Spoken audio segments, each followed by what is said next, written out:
Good evening. Good evening. Dance വളരെ നന്നായിരുന്നു. Thanks. എവിടെ നാട്? ഒരു പരിപാടി ബുക്ക് ചെയ്യാൻ വേണ്ടിയാ. ഞാനിങ്ങനെ പരിപാടിക്കൊന്നും പോകാറില്ല. കോളേജ് യൂത്ത് ഫെസ്റ്റിവലിന് സമ്മാനം വാങ്ങിയ പരിപാടിയാണിത്. അച്ഛന്റെ ചില സ്നേഹിതന്മാർ വന്ന് നിർബന്ധിച്ചതുകൊണ്ട് ആ ബാല ഇവിടെ അവതരിപ്പിച്ചെന്നേ ഉള്ളൂ. അച്ഛൻ ഡാൻസർ ആണോ? No, he's a retired head master. അച്ഛന്റെ അഡ്രസ് ഒന്ന് തരാം. ബുദ്ധിമുട്ടില്ലെങ്കിൽ അല്പം വെയിറ്റ് ചെയ്യൂ. ഞാൻ ഈ മേക്കപ്പ് റിമൂവ് ചെയ്തിട്ട് ഒന്ന് എഴുതി തരാം. Most gladly, I will wait.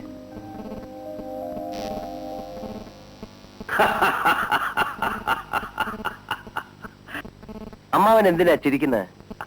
എങ്ങനെ ചിരിക്കാതിരിക്കും എന്റെ അനന്തരവാ. ഭാനു, നീ ഇവൻ പറയണത് കേട്ടോ? എന്താ ചേട്ടാ? അവന് വിവാഹം കഴിക്കണമെന്ന്. വിവാഹോ? ആ. എന്താ ചെയ്തൂടെ?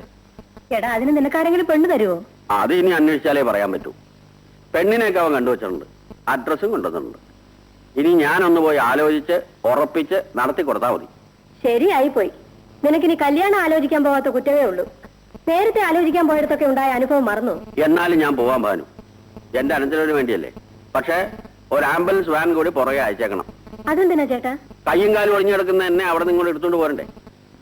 അവനൊരു കല്യാണക്കാരിയും കൊണ്ട് വന്നിരിക്കുന്നു. ഇങ്ങനെ ചിലതൊക്കെ ജീവിതത്തിൽ വേണ്ടി വരുമെന്ന് നേരത്തെ ഓർമ്മിക്കേണ്ടതായിരുന്നു. നേരത്തെ ഞാൻ പല തെറ്റും ചെയ്തിരിക്കാം.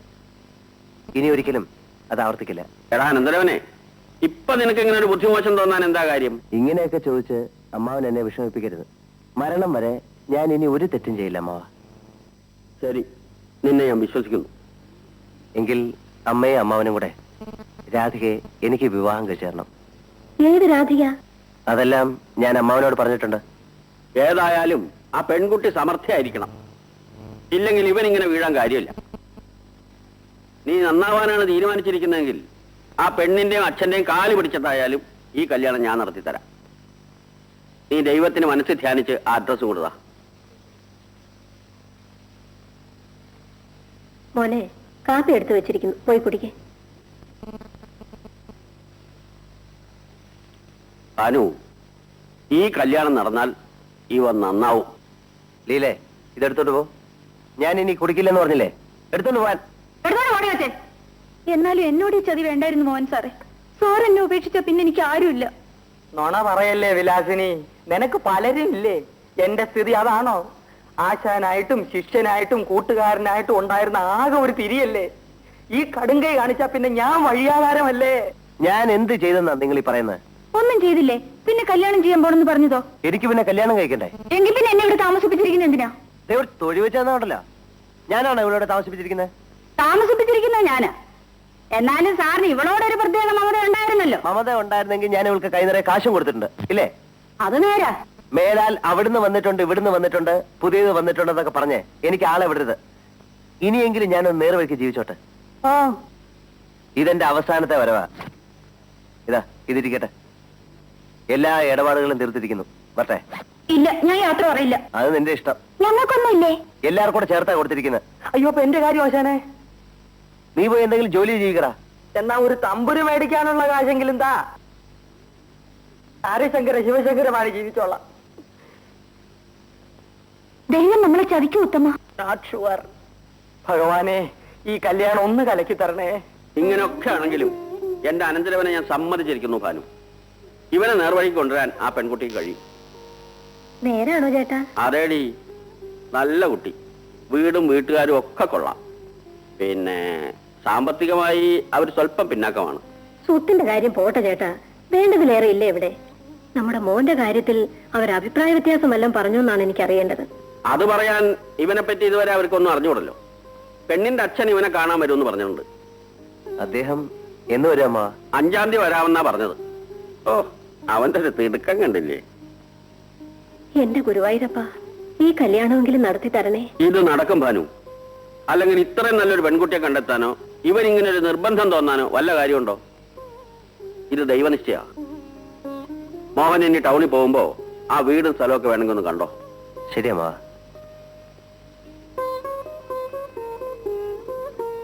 ആ പെൺകൊച്ചും കൂടെ വന്നോട്ടെ ഭാനു. നിന്റെ മോൻ തങ്ക കമ്പി പോലെ ആവും. എന്റെ ദൈവമേ. ഞാനൊരു കാര്യം ചോദിച്ചാ നേര് പറയോ? ചോദിക്കൂ. അന്ന് ഗ്രീൻ റൂമിൽ വെച്ച് ആദ്യമായി എന്നെ കണ്ടപ്പം എന്തു തോന്നി? വെറുപ്പ് തോന്നിയോ? വെറുപ്പോ?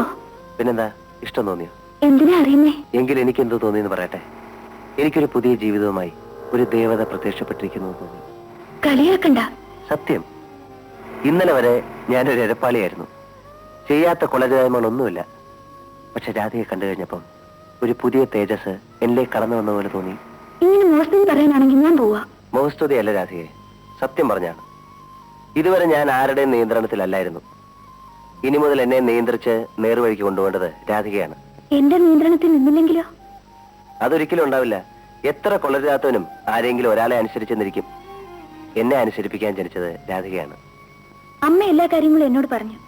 കുറച്ചൊക്കെ അമ്മാവനും. അതെല്ലാം കേട്ടപ്പം ഈ കല്യാണം വേണ്ടായിരുന്നു എന്ന് തോന്നിയിരിക്കും. അങ്ങനെ തോന്നിയില്ല. ചൂടും ചുണയുള്ള നല്ലൊരു ചെറുപ്പക്കാരൻ, നന്നാക്കാൻ കൊള്ളാവുന്ന നല്ലൊരു ഭർത്താവ്, അതാണ് തോന്നിയത്. ഞാൻ രക്ഷപ്പെട്ടു. രാധികയെ എന്റെ മുമ്പിൽ കൊണ്ടുവന്ന് നൃത്തം ചെയ്യിച്ചതിന് ഈശ്വരന് സ്തുതി. ആ, ഇനിയൊരു തമാശ പറയട്ടെ. അന്ന് ഞങ്ങൾ വന്നത് നൃത്തം കാണാൻ വേണ്ടിയായിരുന്നില്ല, നൃത്തം പൊളിക്കാനായിരുന്നു. കയ്യിലൊരു നീർക്കോലി ഉണ്ടായിരുന്നു. നീർക്കോലിയോ? അതെ. പക്ഷെ നൃത്തം തുടങ്ങിക്കഴിഞ്ഞപ്പം നീർക്കോലിയെ പുറത്തെടുക്കാൻ തോന്നിയില്ല. എല്ലാം മറന്നുപോയി. ആളുകളുടെ ഭാഗ്യം. എന്റെയും.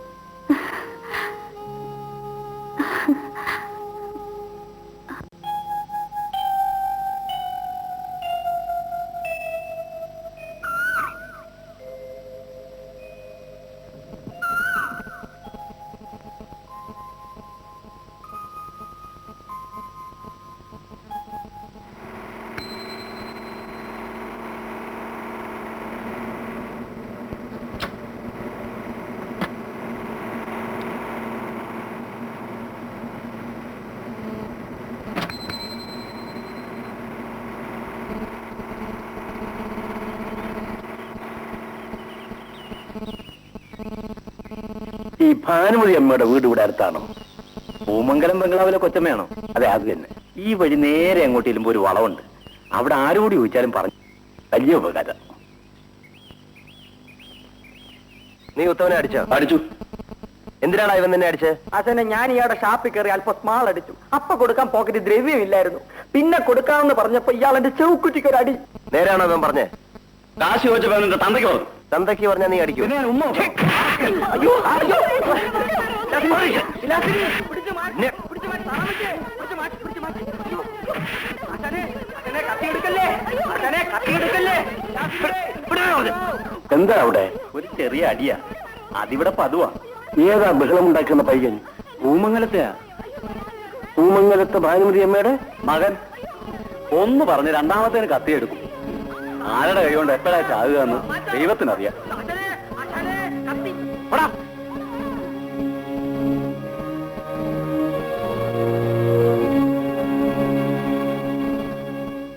പറ ഇവിടെ. ഇനി ഇവിടെ കേരളെന്ന് പറഞ്ഞു പോയവനാ ഞാൻ. പക്ഷെ നിന്നെ ആരോ അടിച്ചു എന്ന് അറിഞ്ഞുകൊണ്ട് മാത്രം ഞാൻ വന്നതാ. ഇനിയെങ്കിലും മര്യാദയ്ക്ക് ജീവിക്കണം.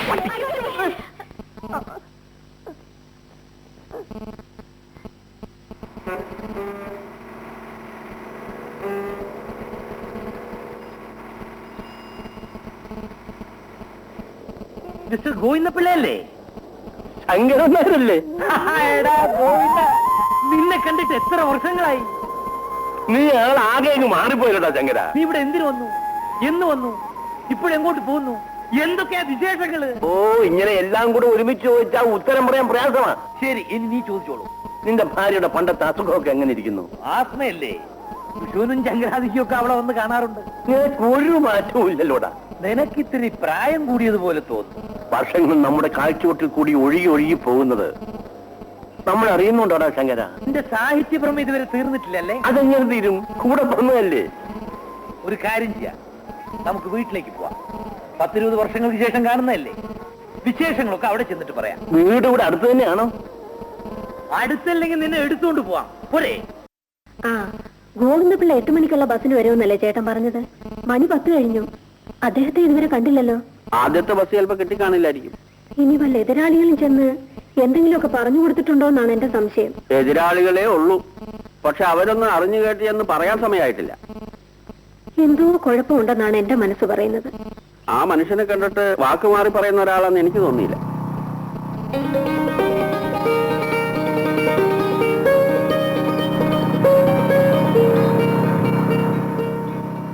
എവിടായിരുന്നടാ ഇതുവരെ?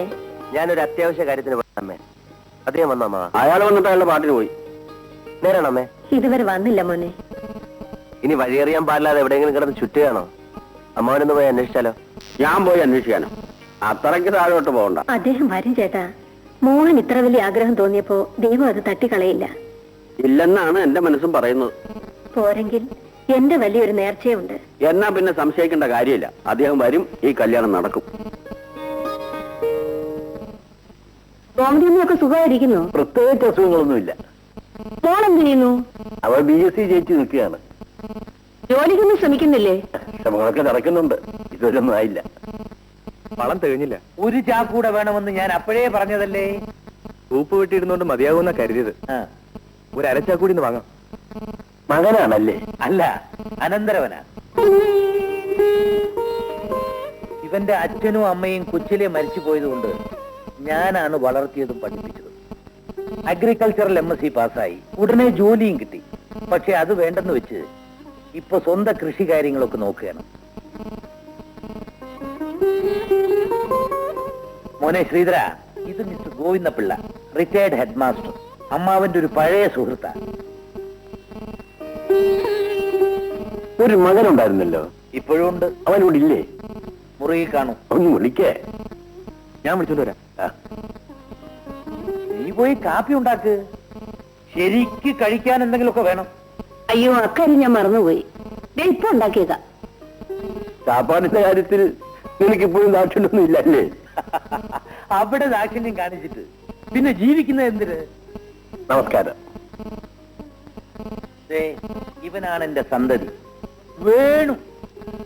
4 കാശിന് കൊള്ളില്ലെന്ന് മാത്രം. ബിസിനസിന് പോയി, അത് മുടിച്ചു. കല്യാണം കഴിച്ചു കൊടുത്തു. എന്ത് വിശേഷം? ഭാര്യയും കുഞ്ഞും അവളുടെ വീട്ടിലാണ്. ഇതാണ് ഇവന്റെ അവസ്ഥ. ഇതിനു വേണ്ടിയായിരുന്നു എന്നെ മുറി വിളിച്ചു വെച്ചത്. എന്താ കുറച്ചിലായിപ്പോയോ? ഞാൻ പറഞ്ഞതിലൊരു അക്ഷരം നുണയുണ്ടോടാ? അതൊക്കെ പോട്ടെ. എന്താ മോന്റെ പേര്? വേണുഗോപാൽ. നീക്ക് പോയല്ലോ. പരിചയപ്പെടുത്തി കഴിഞ്ഞില്ലേ? ഞാൻ പറഞ്ഞത് സാറിന് ഇഷ്ടപ്പെട്ടില്ലെന്ന് തോന്നുന്നല്ലോ. ഇഷ്ടപ്പെട്ടു. പോരെ. ഏതായാലും ഇത് വേണ്ടായിരുന്നു അമ്മാവ. പണ്ടേ വിഷമിച്ചു കഴിയുന്ന ആളിനെ വീണ്ടും വിഷമിപ്പിക്കുന്ന കഷ്ടമല്ലേ? അവൻ ശരിക്കൊന്ന് വിഷമിക്കട്ടെ, എന്നാലേ ഇനിയെങ്കിലും ജീവിക്കാൻ പഠിക്കൂ. അപ്പൊ ഞാൻ പോയി വളം വാങ്ങിച്ചിട്ട് വരാം. നീ കാപ്പി കുടിച്ചോ? വന്നിട്ട് കുടിക്കാമാവാ. വരട്ടെ സാർ. സത്യം പറഞ്ഞ ശ്രീധരനാണ് ഇവിടുത്തെ എല്ലാ കാര്യങ്ങളും നോക്കുന്നത്. അവനെ ഒന്ന് സഹായിക്കാൻ പോലും വേണു പോവില്ല. എന്നാലും എന്റെ മുമ്പ് വെച്ച് അങ്ങനെയൊക്കെ പറയണോ?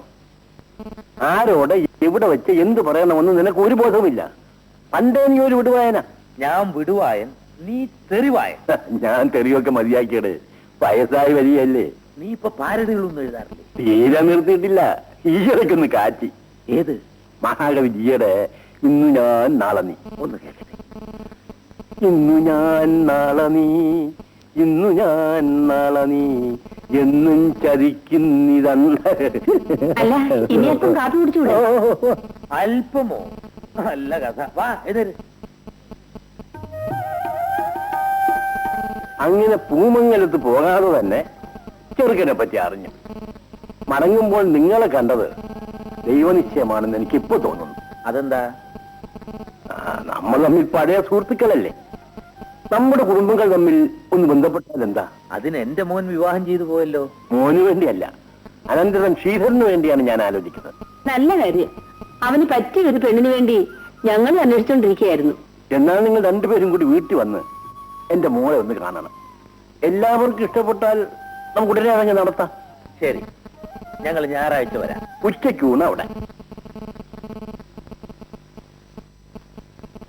നല്ല മിടുക്കി പെണ്ണ്. അവൾ ഈ വീട്ടിൽ കയറിയ ഐശ്വര്യമായിരിക്കും.